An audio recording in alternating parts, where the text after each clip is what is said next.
and Delegate Cordoza. Thank you, Mr. Speaker. I rise for a point of personal privilege. The delegate has the floor. Thank you, Mr. Speaker. Mr. Speaker, today is the third day of Black History Month, and in this year, we as a people have made significant strides by representing more people and more communities than ever before. I'm proud to say that I've contributed to these strides by becoming the first Black delegate of the 91st District and the only African American to represent Poquoson as a legislator. I started my interest in politics after high school when I worked as a field manager on the campaign to elect our nation's first Black president, Barack Obama. After that,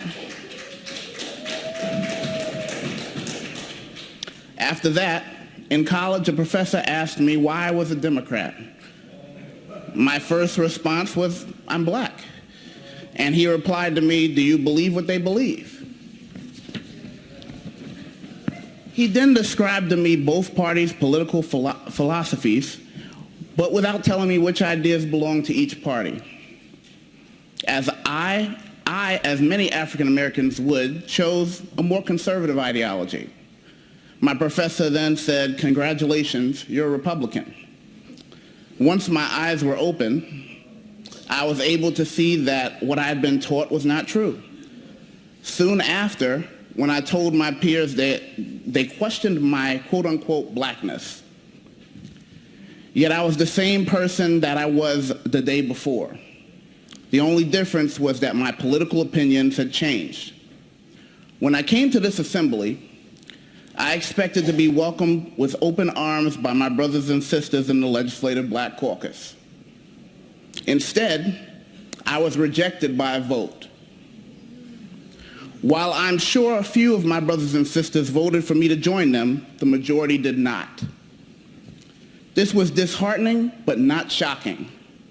The questionnaire for entry had little to do with being Black and had more to do with being leftist. The first question asked if I support or opposed using public school dollars to support private school initiatives. Basically, am I for school choice? Then later, the form asked what my top 3 environmental justice priorities were. Towards the end, it asked if I opposed any item on the agenda. So I went to look it up, and here are some of the highlights. Reform the recall process to end harassment. That suggests that the voters' rights to recall elected officials who are not doing the job to the satisfaction of the people who sent them there is a form of abuse or harassment. Repeal sovereign immunity, which will result in our police force diminishing. Protecting workers by protecting collective bargaining rights. Basically turning our state into a union state with union bosses. A state where workers won't have the choice but to be in a union. Protect measures to help mitigate COVID-19 impacts, basically preserving mask mandates. Protect abortion coverage in the health exchange. That one's pretty clear. Protect Virginia's transition to 100% clean energy and clean air standards. Maintain Virginia membership in the Regional Greenhouse Gas Initiative. Protect legislation requesting a study on transportation equity, efficiency, and modernization, and protect the legislation implementing pipeline accountability and oversight. Equity and development infrastructure for renewable energy.